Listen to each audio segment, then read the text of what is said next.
शुरू से कैसे किसी के लाइफ को, जैसे अभी जो किड्स हैं, उनको किस तरीके से डायरेक्ट किया जाए कि they can live a more authentic life.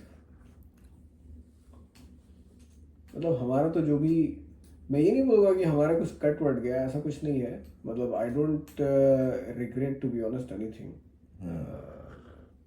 जो भी जो भी फसाद, प्रॉब्लम्स, इश्यूज, उसमें मैं भी इक्वली भागीदार हूँ। वो जो भी क्रिएट हुई situations, partly because of ignorance, partly because of my own nature बोल सकते हैं, उसका जो ओवरऑल मिक्सचर है उसी का रिजल्टेंट है कि मैं भी इस तरीके से सोच पा रहा हूँ। तो I can not regret anything. Obviously वो कुछ चीज़ें बहुत पेनफुल थी एक टाइम पे, 4-5 साल में बहुत अजीब से, मतलब कैसे बोलूँ, lost, not lost but in introspection. मतलब 4-5 साल में बहुत डीप इंट्रोस्पेक्शन में था। Starting I think when 2018-19 till 2023। तो उसके पहले भी थोड़ा बहुत तो हमेशा रहता है, लेकिन बीच बीच में ऑन एंड ऑफ। तो तो वो जो इंट्रोस्पेक्शन वाला फेज होता है वो बहुत डिफिकल्ट होता है। वो it is not enjoyable, it is bit painful, क्योंकि you are questioning everything that you are doing. Correct. तो ओवरऑल मेरा बस वही है। ऐसा तो इम्पॉसिबल है कि किसी को कोई भी कुछ उतार चढ़ाव नहीं देखने पड़े और वो स्ट्रेट अवे उसको एक विजडम मिल जाए। करेक्ट। वो पॉसिबल नहीं है, लेकिन हाँ उसका जो टाइम फ्रेम है, जैसे जो चीज़ उसको शॉर्टन किया जा सकता है। लेकिन फिर मैं 2-3 दिन पहले ही फिर मैं ओशो का कुछ सुन रहा था, रैंडमली पॉपअप हुआ, और यू वोंट बिलीव कि जो वो बोल रहे थे वो मैंने अपने डायरी में नोट किया हुआ है। मैंने खुद से लिखा है वो चीज़ बिना किसी को सुने हुए। क्या? मैंने एक चीज़ लिखी थी कि my life divided into segments till now. खुद से मैंने लिखा, first 14 years, first 13 to 14 years ये चीज़ें हुई। फिर उसमें मैंने एक और दूसरा पड़ाव लिखा, देन नेक्स्ट 15 ईयर मैंने तो उसमें क्या क्या चीज़ें हुई, फिर उसके बाद से लेके अभी तक का क्या क्या चीज़ें हुई।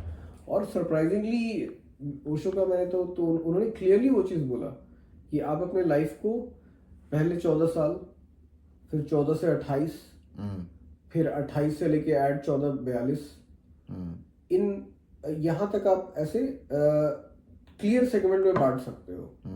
पहला 14 साल तो आपको कुछ भी नहीं पता, मतलब you are like a random entity, you are driven by impulses, ये वो। उसके बाद 14 साल पे क्या होता है, जब एडोलसेंस आती है तो फिर आपका जो आपकी जो वासना है वो वहां से शुरू हो जाती है। फिर वो 28 तक आके वो पीक में पहुंचती है, फिर वो पीक से नीचे गिरने लगती है, और जब आप 42 के हो जाते हो, एग्जैक्टली 42 ईयर्स के, तो फिर मोस्टली आप अपनी वासना को बहुत हद तक भोग चुके होते हो। वहां से फिर आपको क्लैरिटी शुरू होती है। करेक्ट। तो वो जो लोग बोलते हैं ना कि your real life begins at 40, Yes. वो उसका बोलने का यही तात्पर्य है। बिल्कुल सही बात कि आपको उसके पहले क्लैरिटी हो भी नहीं सकती है। नहीं। तो फिर ये जो, इवन आप कितना भी किसी को समझा दो, कुछ बोल दो, कर दो, मतलब कितना भी ज्ञान दे दो, उस सर्टेन एज के पहले तक आपको कुछ भी समझ में नहीं आएगा। नहीं आएगा। लेकिन बहुत लोगों को उसके बाद भी नहीं आता है। उसके बाद भी नहीं आता है। एटलीस्ट एक जो इसको बोलते हैं एक बीज या एक कुछ होता है, जो भी ब्लेसिंग बोलो जिन लोगों में होती है, वो लोग इंट्रोस्पेक्शन के थ्रू, या बहुत सारे राइटर्स, फिलोसोफर्स, ये जो एक पूरी की पूरी ब्रीड है लोगों की, जो they introspect, and philosopher, spiritual people, वो उनको कुछ ना कुछ तो हिंट रहता है शुरू से, थोड़ा ना थोड़ा, कि they always feel little bit of a distance from the social norms. अगर आपका बच्चा, मुझे ऐसा लगता है, उसके अंदर जिज्ञासा है, बहुत जिज्ञासा है, तो वो इवेंचुअली इस स्टेट में पहुंच जाएगा। वो जिज्ञासा किसी बारे में हो सकती है, जरूरी नहीं है स्पिरिचुअल जिज्ञासा, ना सोशल नॉर्म्स में नहीं। बच्चों को क्या पता सोशल नॉर्म, वो किसी भी बारे में अगर जानने में उत्सुक है, कि वो हिस्ट्री भी जानना चाहता है, वो स्पोर्ट्स भी जानना चाहता है, वो जो है यूनिवर्स कैसे काम करता है ये भी जानना चाहता है। अगर सहज जिज्ञासा है तो इसका मतलब उसके अंदर वो रॉ मटेरियल मौजूद है। अब जैसे ही उसका जीवन बढ़ेगा आगे और उसका डिसइल्यूजनमेंट होगा तो वो डिसइल्यूजनमेंट को पर्सनली नहीं लेगा, वो उसको भी एक जिज्ञासा में कन्वर्ट करके उसका एनालाइज करेगा और फिर समझेगा कि अच्छा, मतलब वो अंततः वो उसको डिकोड कर लेगा। मुझे ऐसा लगता है कि बच्चे में अगर सहज जिज्ञासा है तो उसको आगे कुछ भी बताने की, समझाने की आवश्यकता नहीं होती। इसीलिए हमको जिज्ञासा को कभी मारना नहीं चाहिए। हाँ, ये सब जो जो भी चीजें हम बात करते हैं या जो कोई भी स्पिरिचुअल सीकर होते हैं, वो सीकिंग क्या है? जिज्ञासा ही है। जिज्ञासा है। सीकिंग मतलब your quest to know the truth. हाँ, तभी तो लोग क्यों कोई पढ़ते हैं। ट्रुथ आपके सामने आ ही जाएगा। अगर आपके पास जिज्ञासा है तो अंततः आपके सामने ट्रुथ आ ही जाएगा। वो कोई चारा ही नहीं है, वो आपसे छुपा नहीं रह सकता। भाई आप एक जिज्ञासु, आप हर चीज को आपने उस पर चिंतन और मनन किया है। आपके जीवन की जो घटनाएं हैं, आप एक अवेयरनेस भी चलो बहुत बात की, मैं कहता हूं आपके अंदर एक जिज्ञासा है शायद कि अगर मेरे साथ ऐसा हुआ तो क्यों हुआ, या ये सिचुएशन ऐसी है तो क्यों है, या मैं ऐसा क्यों सोच रहा हूँ, मैं ये सोसाइटी का ऐसा टेम्पलेट है तो क्यों है। ठीक है, मगर जिज्ञासा तो कम्युनिस्टों में भी होती है। तो मुझे ऐसा लगता है कि कहीं ना कहीं वो जो जिज्ञासा है, अगर अच्छा इस पे जानते हो, एक अगेन मैं, क्योंकि मेरे पास उसमें कोई बहुत कॉन्क्रीट बात नहीं है, क्योंकि अगर मैं कहूँगा कि नहीं कम्युनिस्ट, क्योंकि पता है इसे एक बार्ट्रेड रसल करके एक बर्टनार्ड रसल, हाँ, उनका ओशो बहुत रिस्पेक्ट करते थे। तो इसीलिए मैं बहुत बड़े पॉलीमैथ, हाँ, इसीलिए मैं रुक गया क्योंकि वो एक एथिस्ट थे।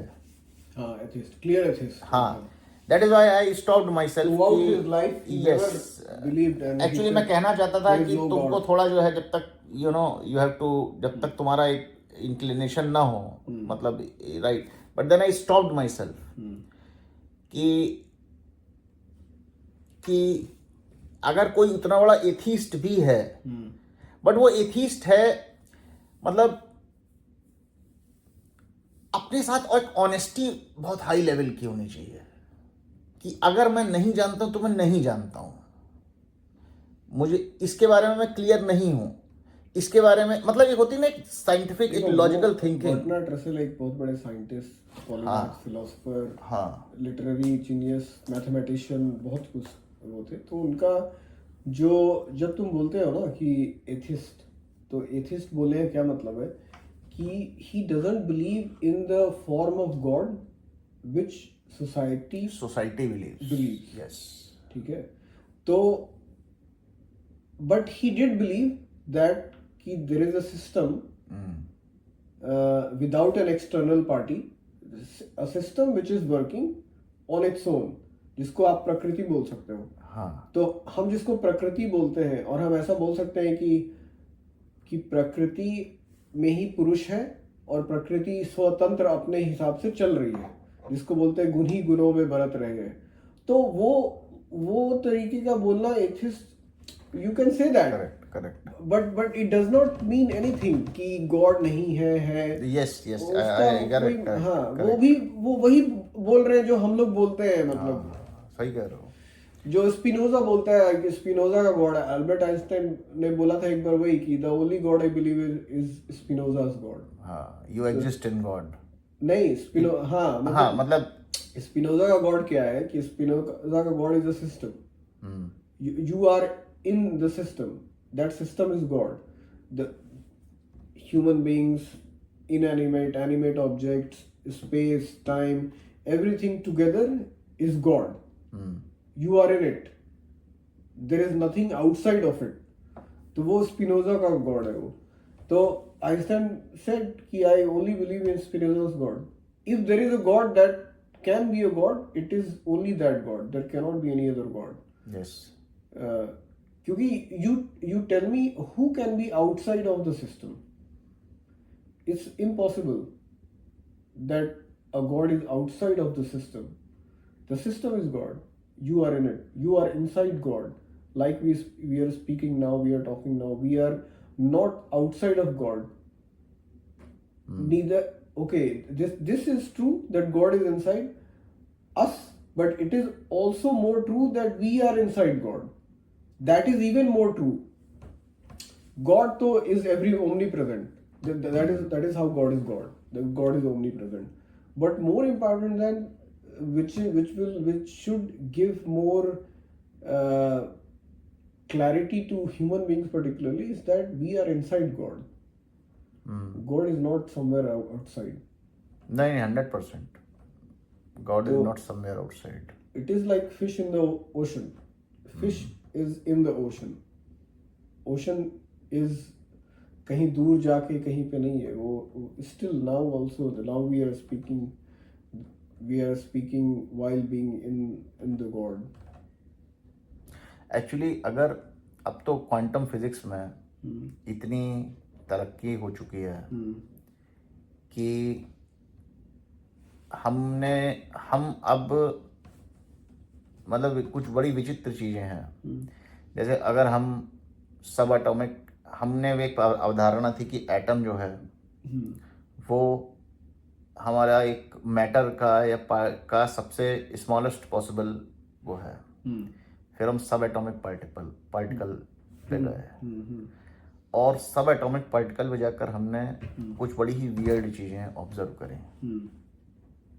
जैसे ऐसा बोला जाता है कि एटम के अंदर का ज़्यादातर स्पेस खाली है।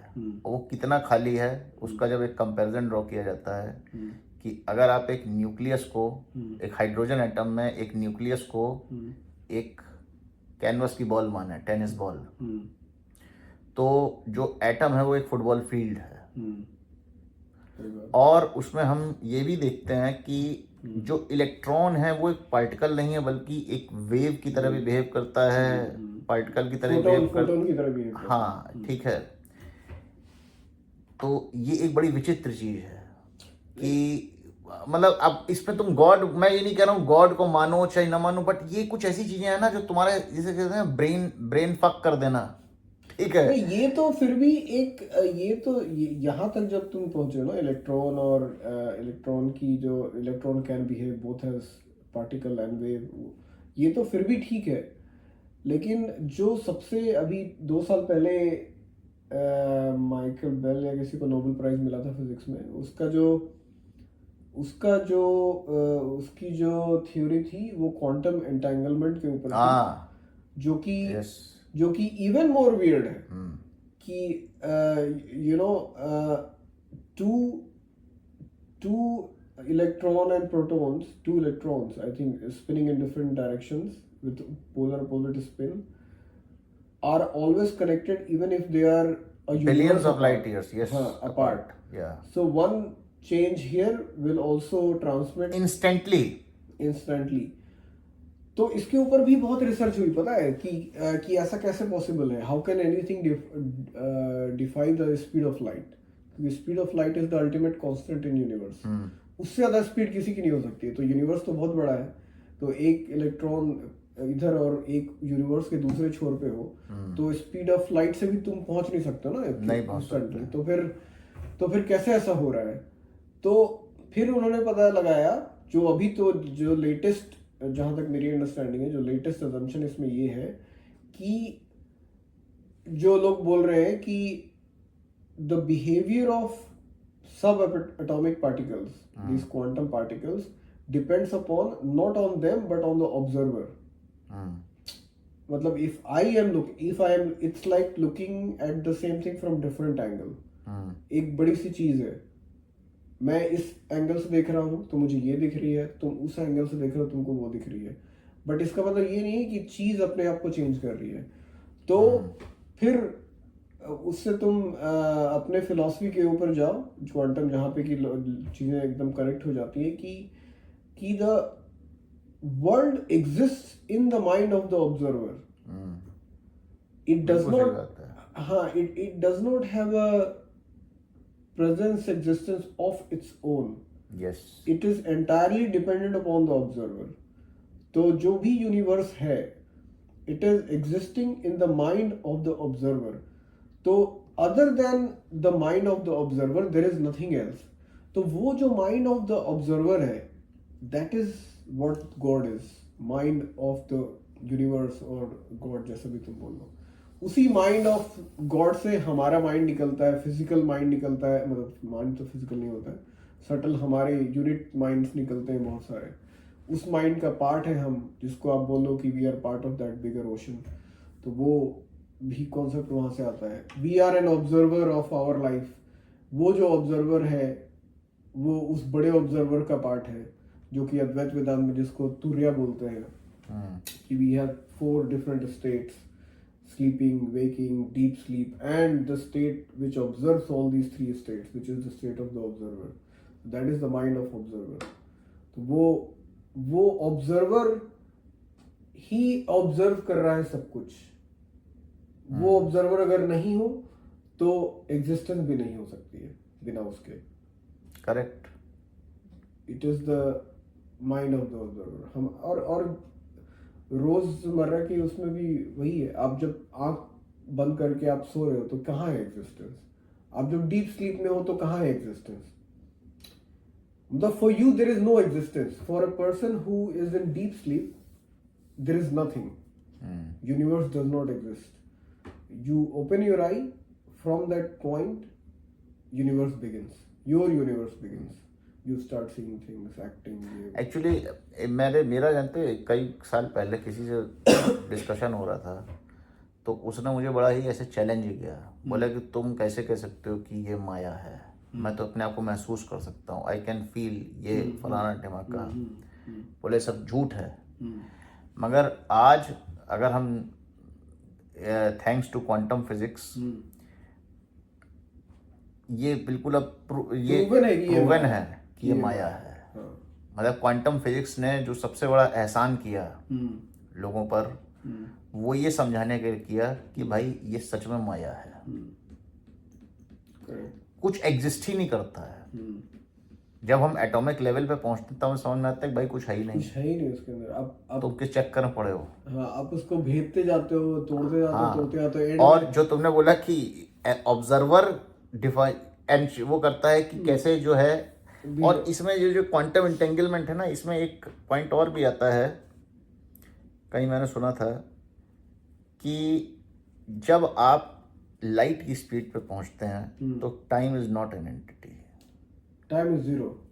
टाइम आपके लिए एग्जिस्ट नहीं करता है. एग्जिस्ट नहीं करता. मतलब अगर आप अपने आप में एक फोटोन हैं तो आप जिस समय, जैसे हम लोग अभी बात कर रहे हैं कि क्वांटम एंटेंगलमेंट में कि अगर 2 इलेक्ट्रॉन्स क्वांटम एंटेंगल्ड हैं और वो एक यूनिवर्स अपार्ट है, तो एक में चेंज जो हुआ है वो दूसरे में कैसे रिफ्लेक्ट कर रहा है उसको कैसे पता चला है? क्योंकि हम डिस्टेंस और टाइम की धारणा जो है वो हमारी अलग है. ठीक है. और फोटोन के लिए टाइम एग्जिस्ट नहीं करता है.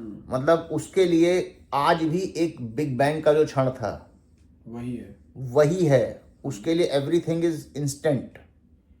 ठीक है. अब ये थोड़ा समझने में उसके लिए there is one, he is in the first moment. हाँ. And still is in the first moment. Right. And will perpetually be in the first moment. In the first moment. और ये बात इसलिए भी समझनी बिल्कुल तर्क संगत है. जैसे अभी तुमने कहा कि लाइट की जो है की स्पीड जो है वो एक कांस्टेंट है. जो भी चीज जो भी कांस्टेंट है, अल्टीमेट कांस्टेंट है, उसके लिए टाइम एग्जिस्ट नहीं करता. Time is just a measure, just a way to measure the variation relative to that constant. हाँ. अगर मैं एक ऐसी मेरे लिए कोई वेरिएशन है ही नहीं तो मेरे लिए कोई टाइम भी नहीं है. और हम लोग जो पढ़ते हैं कि त्रिकालदर्शी होना, ये होना, उसको एक समझने का एक तरीका ये भी है, क्योंकि जो जब मैं अपने आप को जो वेरिएबल्स हैं, मेरी ज़िंदगी के वेरिएबल्स ख़त्म हो जाते हैं तो मेरे लिए टाइम भी मैटर नहीं करता है। वो मैं खुद थॉट एक्सपेरिमेंट बहुत बार करता हूँ कि मान लो कि एक रूम है, उसके अंदर कोई घड़ी कोई क्लॉक नहीं है, तुम बैठे हुए हो, कुछ भी चीज़ चेंज नहीं हुई, कैसे आपको पता चलेगा कि टाइम बीता? या ऐसे भी मान लो कि आप एक बड़े घर में हो, पेड़ पौधे एग्जैक्टली सेम रहे और आप बहुत साल के बाद आओ एग्जैक्टली सेम सिचुएशन में, तो क्या टाइम बदला? टाइम, जब हम बोलते हैं कि time it is very hardly bound with change. अगर Yes. कुछ चेंज ही नहीं हुआ तो कोई इसका time मतलब नहीं कोई हुआ। टाइम ही नहीं बदला, कुछ टाइम ही नहीं हुआ। तो टाइम का जो सृजन है वो चेंज से होता है। Yes. अगर change, time is a by product of change. Yes. Time से चेंज नहीं होता है, चेंज से टाइम होता है। तो चेंज हुआ तभी टाइम है। तो अगर, इसीलिए बहुत चीजें हम बोलते हैं फ्यू थिंग्स आर टाइमलेस। क्यों ऐसा बोलते हैं? क्योंकि उस चीज में परिवर्तन नहीं हो रहा है या परिवर्तन हुआ नहीं, इसलिए कोई टाइम चेंज नहीं हुआ। तो बट इसका भी बहुत बहुत पावरफुल इम्पैक्ट है कि आप अगर हमारी बॉडी में कोई चेंज ना हो मान लो 10 साल तक, तो इसका एक क्लियर आउटपुट ये है कि हमारे लिए टाइम नहीं चेंज हुआ। मतलब we did not go through the time, we did not pass और टाइम डिड नॉट चेंज। तो इसलिए बहुत इंटरेस्टिंग कॉन्सेप्ट है ये कि अगर कोई चीज चेंज नहीं हो तो आप टाइम से ऊपर, मतलब you are then you transcended time Yes. In a way. अगर आप और इसीलिए इसको अगर अभी पहले वाले पॉइंट से जोड़ा जाए, हाँ, जब हम लोग ने इमोशंस को लेके बात शुरू करी थी, हम्म, आपके अंदर जितने कम वेरिएशंस हो रहे हैं, you are that to that extent you are transcending time. मतलब इसको कैसे समझाए, मतलब थोड़ा अगर जैसे नहीं, ऑब्जर्वर के लेवल पे तुम इसको समझा सकते हो कि अगर as a observer I am the same observer, for that observer like photon, उसके लिए अभी भी वही मोमेंट है। मतलब वही मोमेंट है। आई एम द सेम ऑब्जर्वर। मैं वही ऑब्जर्वर हूँ जो मैं 10 साल पहले था, 20 साल पहले था, इनफाइनाइट टाइम पहले था। I am the same observer and for me nothing has really changed. I as a observer has never changed. इसका मतलब ये है, इसका मतलब समझ रहे हो, अगर मैं, जिसको हमारे यहाँ हमारे सनातन में बोला जाता है कि मैं अपने स्वरूप में स्थित हो चुका हूँ, हाँ वही। उसका मतलब नाउ आई एम टाइमलेस। हाँ, नाउ आई एम टाइमलेस, वही तो है। अब मैं जब कुछ बदल ही नहीं रहा है तो किस बात का टाइम? जिसको महाकाल जिसको बोलते हैं, या वही है महाकाल। वही महाकाल है, जिसको कि जो कि चेंज नहीं हो पा रहा हो, जो परिवर्तन, जो कि समझ चुका हो कि ये तो बॉडी चेंज हो रही है। हाँ, मैं चेंज नहीं हो रहा। जहाँ मैंने चेंज होना बंद करा, जब मैं तो ऑलरेडी चेंज नहीं हो रहा हूँ, जहाँ मुझे समझ में आ गया, तो उसी समय मेरे समझ में से टाइम खलास हो जाता है। उसी समय फिर आपके लिए मृत्यु कुछ मायने नहीं रखते, या टाइम से रिलेटेड कोई भी चीज, बर्थ, मृत्यु, ये वो, ये सब चीज खत्म हो जाती है। इसका कोई मायने नहीं रहता है, क्योंकि आप एक अनचेंजिंग ऑब्जर्वर स्टेट को आप समझ चुके हो। और अगर डीपली जाओगे ना तो ये पता भी चलेगा कि, समझ में आएगा कि जो ऑब्जर्वर, मतलब 2-3 साल की उम्र से जो ऑब्जर्वर रहता है, चेतना, मतलब जैसे ही जब आपको समझ में आती है, उस टाइम से लेके अभी तक आपका जो ऑब्जर्वर है वो कभी भी चेंज नहीं होता। नहीं चेंज, वो आप वही हो। आप कुछ भी बदला नहीं है आपके उस अंदर में। मुझे तो अभी भी ऐसा लगता है बहुत बार कि there is no change. Okay, मैंने कोई स्किल सीख ली है, मैंने कुछ देख लिया, कुछ घूमने चला गया, कुछ दुनिया देख ली, वो सब एक मेंटल वो है, माइंड है। लेकिन in true sense I am still exactly the same observer. Correct, I never change, I am still that same. सही बात है। इट इज लाइक रेल का ट्रैक है, रेल के ट्रैक के ऊपर ट्रेन चल रही है, ट्रैक वही है, ट्रैक कभी भी बदल नहीं रहा है, ट्रैक इज सेम, उसके ऊपर ट्रेन पे ट्रेन आई जा रही है, टाइम मूव हो रहा है, बट ट्रैक के लिए टाइम कभी कभी मूव नहीं होता है, राइट। वो तो एक फिक्स्ड है, एक parallel infinitely long rail line की तरह समझ लो, वो फिक्स है, उसके ऊपर चीजें मूव Correct. होती जा रही। एक्चुअली माया जिसको हम कहते हैं और टाइम, माया का एक बहुत बड़ा हिस्सा है समय है, कंपोनेंट है। ठीक है, टाइम की रिक्वायरमेंट हमें चाहिए क्यों? क्योंकि जब हम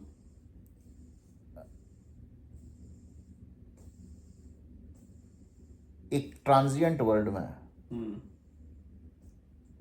जैसे सपोज करो मेरी कुछ वासनाएं हैं, ठीक है, वो वासनाएं पैसे से रिलेटेड हो सकती हैं, सेक्स से रिलेटेड हो सकती हैं, खाने पीने से रिलेटेड हो सकती हैं, ट्रैवल से रिलेटेड हो सकती हैं, व्हाटएवर। अगर मैं उन वासनाओं को देखूं तो मुझे समझ में आएगा कि वो वासनाएं जो हैं उनका जो नेचर है वो एक सर्कुलर मोशन की तरह है। मतलब ऐसा नहीं होता है कि एक वासना को अगर एक बार भोगा गया तो वो शांत हो जाएगी, वो दोबारा फिर से एक सर्कल में जाएगी और फिर से वो तुम्हारे सामने आएगी, फिर से वो तुम्हारे सामने आएगी, कुछ समय बाद वो आती ही रहेगी, आती ही रहेगी, आती ही रहेगी। और हमारी जो समय की चाहत होती है, हम जीना ही क्यों चाहते हैं, अगर इस बात को भी सोचा जाए तो उसमें कोई बहुत नोबल ऑब्जेक्टिव नहीं है। हम वासना भोगने हैं, हमें उसी के लिए जीना चाहते हैं, उसी के लिए जीना चाहते हैं, क्योंकि वो चक्र है हमारे अंदर की। अभी अरे यार कुछ ना कुछ खाने को रह गया, कुछ भोगने को रह गया, कुछ घूमने को रह गया, कुछ घूमने को रह गया, जीवन का असली मकसद भोगना ही हाँ, यस। तो वो जो समय का चक्र है ना, वो चलता रहता है। हमारा जो दूसरा जन्म भी होता है, क्योंकि हमें पूर्ति नहीं हुई है। हाँ, क्योंकि इस जन्म और अस्तित्व हमको जो है ना वो समय देता रहेगा। जब तक हम चाहेंगे तब तक देगा। वो बोलेगा लो तुमको फिर आना है, तुम फिर आओ, तुम फिर आओ, फिर आओ।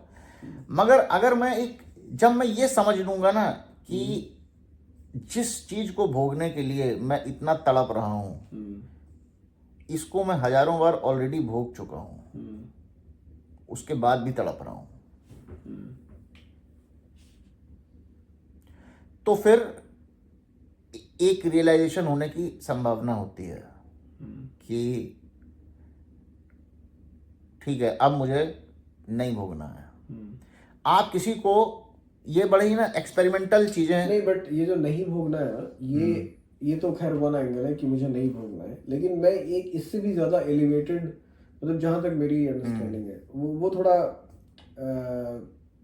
मतलब it's not a perfect statement, but एक है कि आप मत भोगो बिल्कुल भी, जीरो, एक टाइप से सन्यासी टाइप का वो कर लो।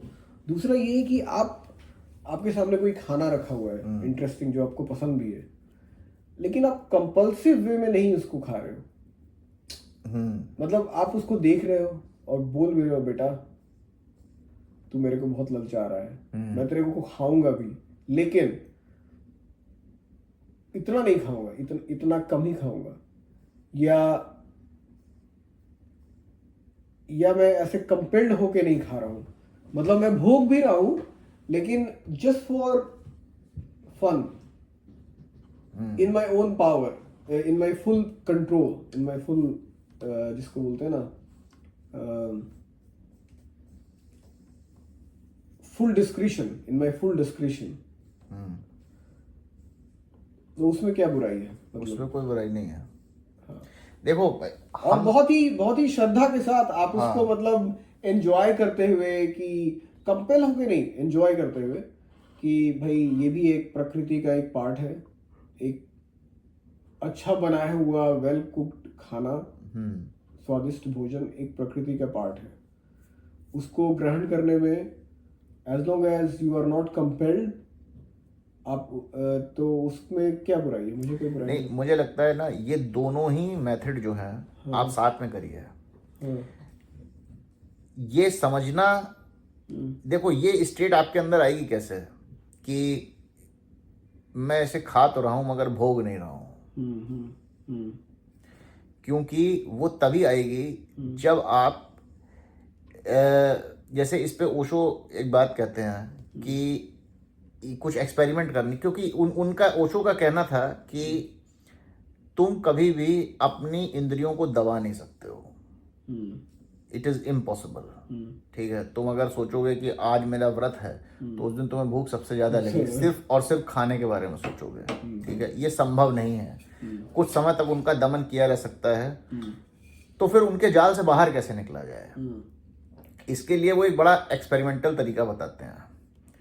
उनका ऐसा कहना है कि तुम जब भी किसी भोग को भोगो तो तुम्हारे अंदर, उनका कहना है कि हमारे अंदर जो विरक्ति के क्षण होते हैं वो कई बार आते हैं, आते ही रहते हैं। जैसे भोग का कुछ भी भोगने के बाद हमारे अंदर एक विरक्ति का क्षण आता ही आता है। ठीक है, कुछ बहुत बढ़िया खाना खाएंगे तो लगता है अरे यार बात पेट अब नहीं खाना है, या बहुत दारू पी लेंगे तो अरे यार जो है अब नहीं पिएंगे। ठीक है, वो कॉमन आते हैं। हम उन विरक्ति के क्षणों को जब इस्तेमाल करना शुरू करते हैं ये समझने के लिए, इस रियलाइजेशन को लाने के लिए कि देखो